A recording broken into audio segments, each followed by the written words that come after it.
Oh, you look so stupid right now. Hi! Did you miss me? How do you do, fellow kids? Yeah, what? Very stupid.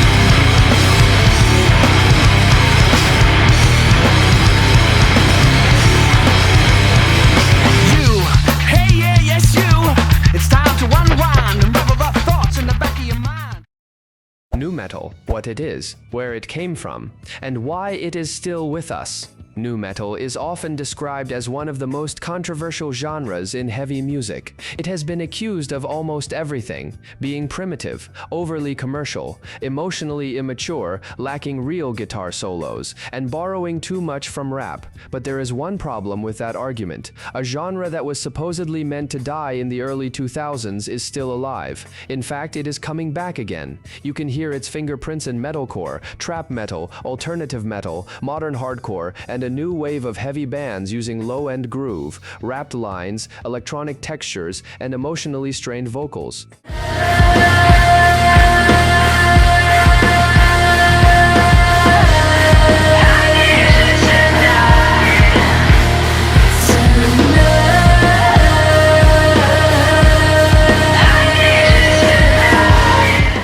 So what exactly is nu metal?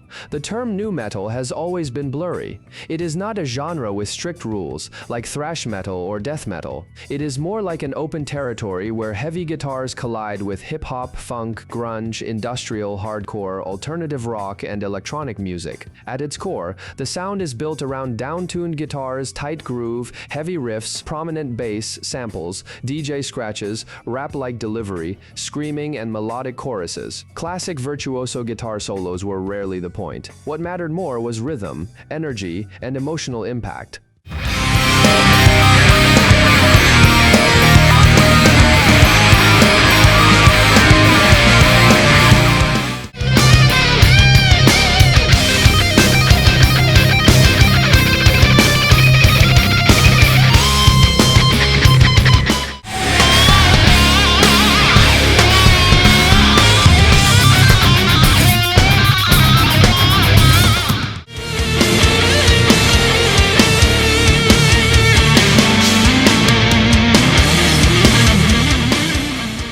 Nu metal mattered not because it was the most technical form of heavy music. It mattered because it gave heavy music a new language. Less elitist, more street level, more anxious, and far more open to mixing everything with everything. This isn't what you wanted! Someone to break you down every motherfucking day! It's not the life you wanted! Someone to break you, someone to make you!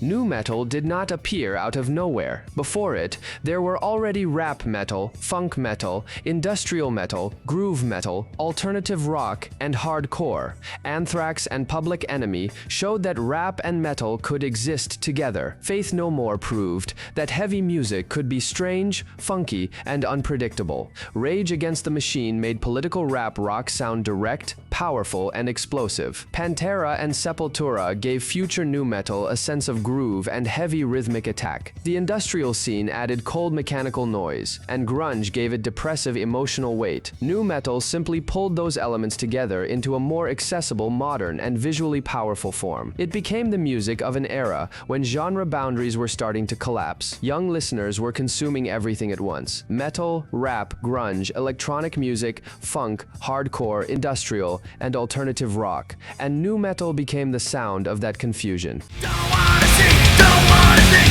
don't wanna speak for yourself. Don't wanna see, don't wanna think, don't wanna speak for yourself. It's like a fucking disease, it's like a fucking disease, it's like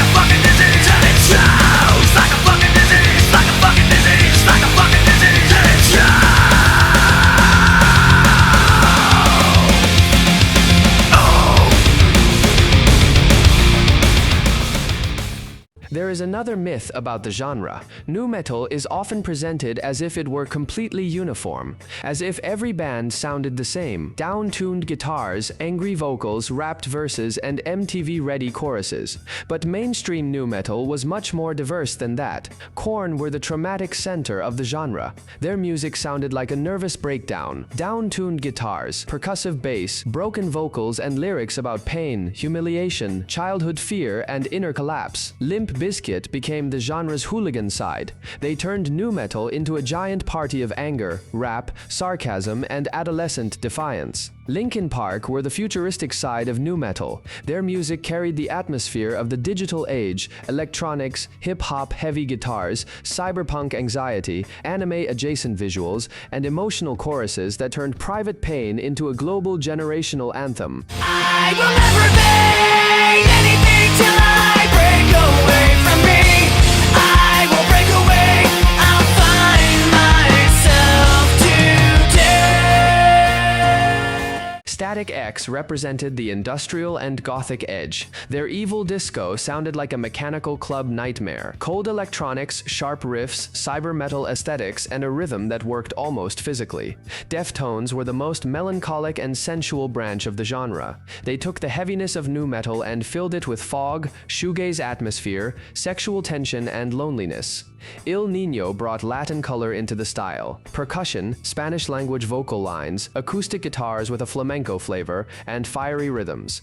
In their hands, the usual nu metal jump the fuck up energy became a vivid form of Latin metal with its own identity.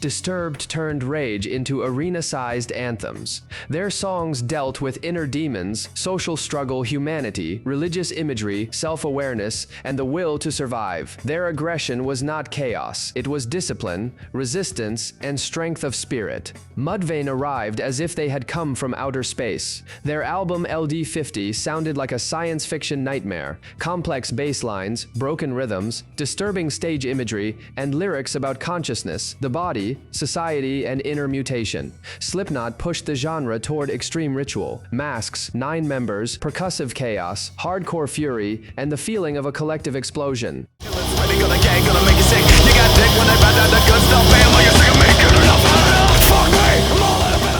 And System of a Down added absurdity, political satire, Armenian inflections, and theatrical unpredictability. They were often placed near nu metal because of the era and the scene around them, but in reality they were always stranger than any genre label could explain. This diversity proves that nu metal was not a single formula. It was an open platform. The same genre language could sound like trauma, a party, cyberpunk, an industrial club, a melancholic confession, Latin groove, an arena anthem, or a science fiction nightmare. When people talk about nu metal, they usually remember the American mainstream. Those bands really did shape the public image of the genre, but they only show the tip of the iceberg. Everyone knows Korn, Limp Bizkit, and Linkin Park, but what about Slapshock, Greyhoundz, Pleymo, Enhancer, Resorte, After Feedback, A.N.I.M.A.L, Pop Shuvit, or Blindspott? Beneath the surface, there was another nu metal, less polished, less famous, often recorded in small studios, released on local labels, spread through clubs, compilations, pirated CDs, music television, fan forums, and word of mouth. That is where the real story begins. Because outside the United States, nu metal was not simply copied. It was translated into other languages. It was mixed with local rap, funk, hardcore, industrial, visual kei, reggae, Latin percussion, post-hardcore, and local youth culture. In every country, it mutated in its own way.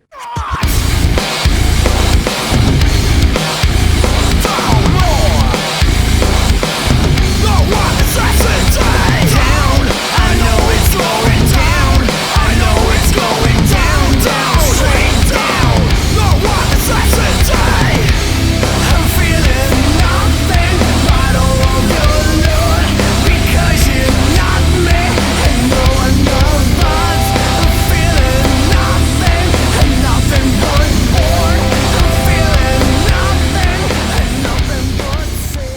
Let us start with Europe. Here, there is an important paradox. American nu metal was very popular in Europe. Korn, Limp Bizkit, Slipknot, Linkin Park, and Deftones played to large audiences, appeared in the charts, aired on music television, and became part of youth culture in the late 1990s and early 2000s. But when we talk about European bands specifically, the picture changes. Europe never created its own Korn, its own Limp Bizkit, its own Linkin Park. Local bands existed. They released strong albums, built audiences, played festivals, and formed their own scenes. But they almost always remained inside national contexts. Like another fucking time bomb. You wake up, I sleep, rattle, you rumble, dumble, deep, come in my way. You need this, you take time to see, come on. You rumble this, you do dizzling that. By all means, you just sit and neglect the reason why you crumble through the month. I hate this, you keep coming my way. The rumble, dumble, got sickness to say. I don't know, no one away, I felt that blow. You just think I'm no, but my time bomb somehow good. Call it a day, you wonder how I got away, but no. France came closest to building a real scene. Pleymo, Enhancer, Watcha, A.N.I.M.A.L, and the Team Nowhere movement created one of the most visible European waves. It had street aesthetics, rap metal energy, fan street teams, and the feeling of a real community.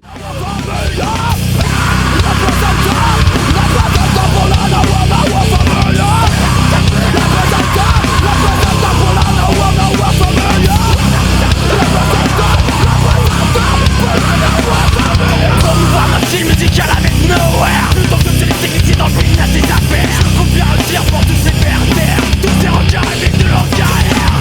Pour nous il est important que tout le monde soit derrière nous. Pour fermer la gueule des mecs qui sectaires. Alors on a vu nous pour le savoir au concert. Plus rien désormais nous arrêtera c'est clair. Pour les bras mais non c'est pas. La street qu'on coche à la patte de cloche. Caché de street. La street qu'on coche au pays. Si ça tâche quand on crache des la street qu'on coche à la patte de cloche. Caché de street. La street qu'on coche au pays. Si ça tâche quand on crache des. Pleymo became the most recognizable name from that scene. Their album Episode 2, Medicine Cake, reached number 13 on the French chart, and the band gained notable success in France, with some recognition in Japan as well. But even Pleymo never became a European equivalent of Korn or Deftones. And that captures the essence of European nu metal. It was alive. At times, it was highly inventive, but it almost always remained local.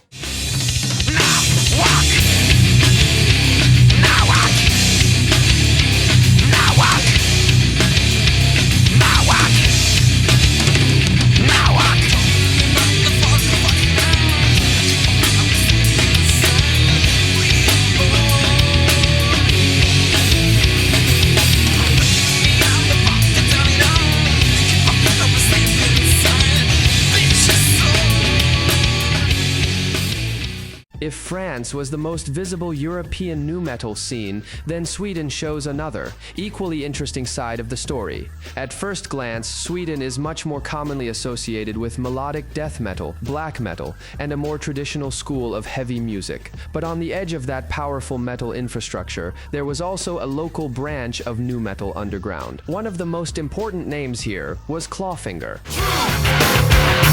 Tell me the truth, motherfucker. Tell me the truth, tell me the truth, tell me the truth, you sucker. Technically, they appeared before the major nu metal explosion of the late 90s, and that is exactly what makes their role so interesting. Clawfinger were already experimenting with rap vocals, heavy guitars, industrial elements, samples, and socially charged lyrics at a time when the term nu metal was only beginning to take shape. Get off your knees and stand straight like a man. Do I have to tell you twice to make you understand? Freedom has a price and the price is blood. So chase a motherfucker right down in the mud. Marching into history, marching into war. Marching into misery, you function as a whore. Their debut album, Deaf Dumb Blind, came out in 1993, and the band is often seen as one of the key European reference points for rap metal and crossover music. Clawfinger were not Sweden's version of Korn. They were something closer to a European prehistory of nu metal, more mechanical, more political, and more industrial. Their music sounded like cold, factory-built rap metal, direct, harsh, socially aware, and very European in its mood. That's a recipe for hate.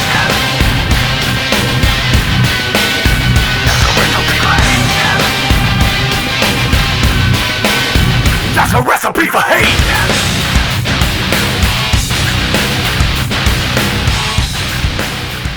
But the Swedish scene did not end with Clawfinger. Headplate from Gothenburg were much closer to a direct nu metal sound. So you would not if you drink.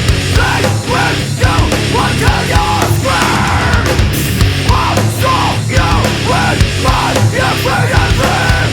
They will you what to your square. The band was formed back in 1993, but they became especially active in the late 90s and early 2000s, playing Scandinavian festivals and releasing records such as Bullsized, Delicate, and Pieces.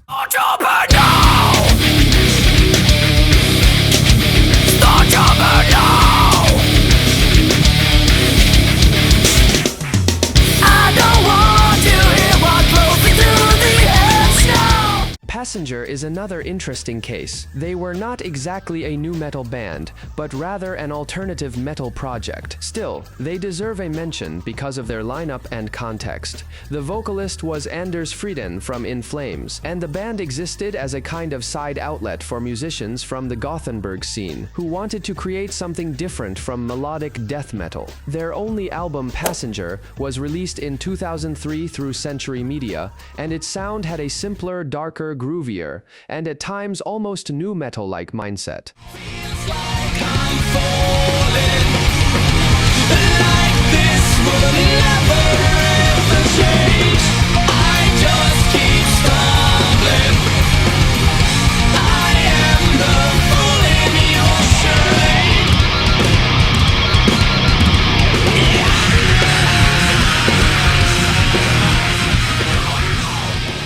Another name worth mentioning is A.N.I.M.A.L, with their 2002 album Kan Pa Det. This is a rare Swedish example of a more local language-specific and almost forgotten nu metal sound.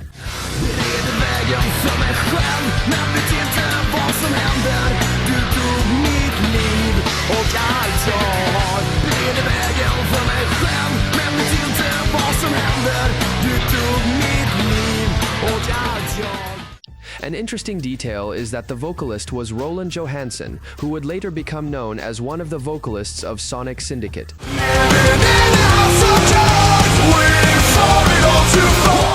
There was also a much deeper underground layer, Ken Out, Painfield, Self, Disconnect, and other lesser-known bands. Many of them are barely represented in the larger history of the genre. They usually appear only on old Discogs pages, in fan archives, playlists, and YouTube uploads. For example, Ken Out are listed as a Swedish nu metal band from Borlänge, Avesta, formed in 2000.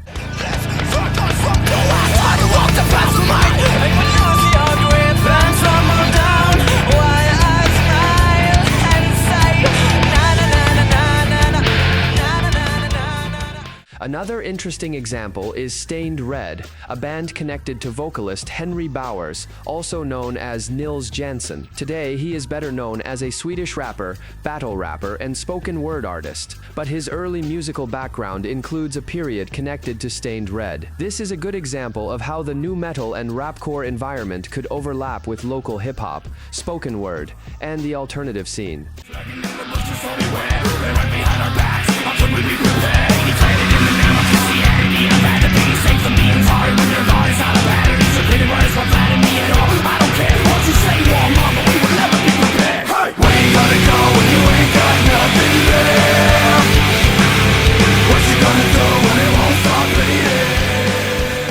Swedish nu metal was not a central scene. It was more like a side passage, but that passage was much longer than it might seem at first. Latvia can also be added to the European map. briefly, but it gives the story another interesting detail. In the early 2000s, there really was a small wave of alternative metal and nu metal bands there.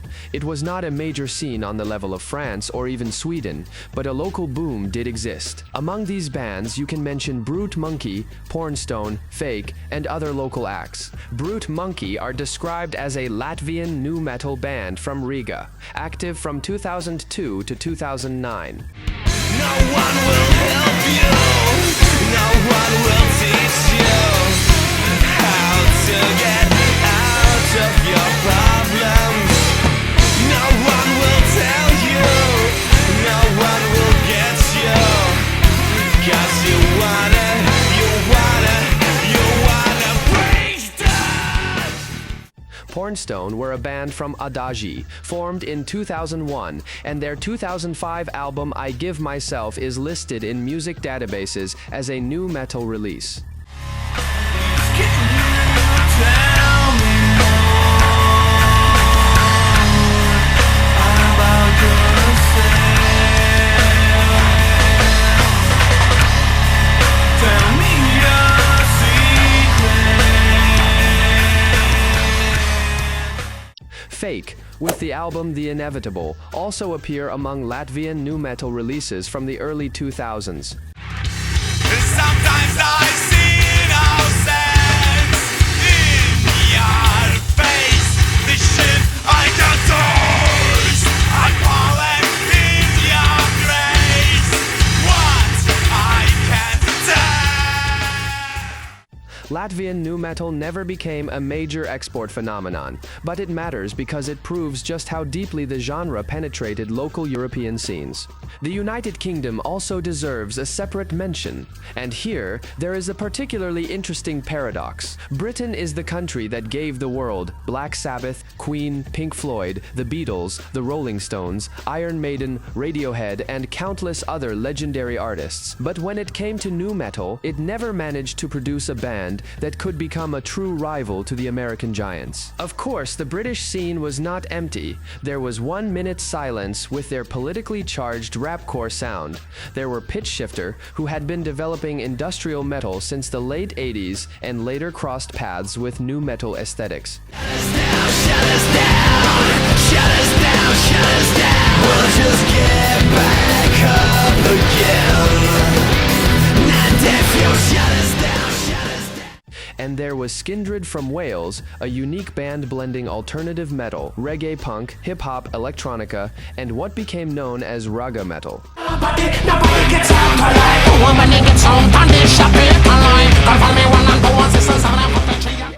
But despite their originality, these bands never became real competitors to the American acts, and that is especially revealing.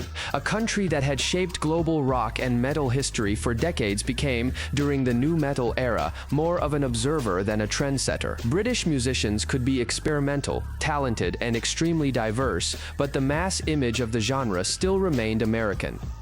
Italy gave us Linea 77, Germany gave us Emil Bulls, Guano Apes, and For Lin. Spain had After Feedback and other local acts, but none of those bands became for Europe what Korn, Linkin Park, or Slipknot became for America. Why did that happen? The first reason is that the United States controlled the image of the genre. Nu metal arrived in Europe with its faces already established. European bands were not so much creating the genre from scratch as chasing an American myth that was already fully formed. The second reason is the language barrier. For the rapped and spoken word side of nu metal, language matters a lot. French, Italian, German, or Spanish nu metal could sound powerful inside its own country, but it was harder to export into the English-speaking mainstream.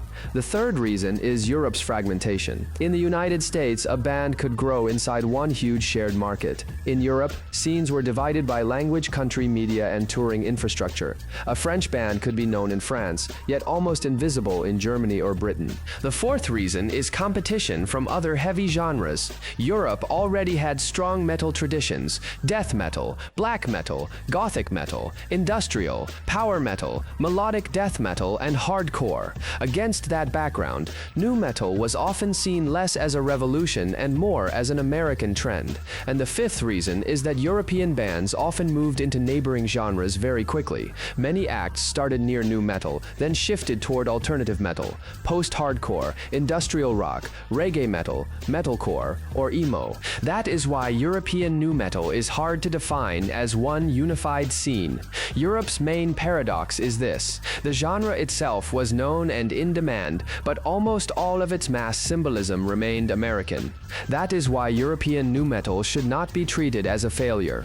It is better understood as a parallel underground history. It did not win the battle for the global mainstream, but it preserved something that commercial American nu metal often lost: local character, linguistic identity, and the feeling of a scene that existed not because of the industry, but in spite of it.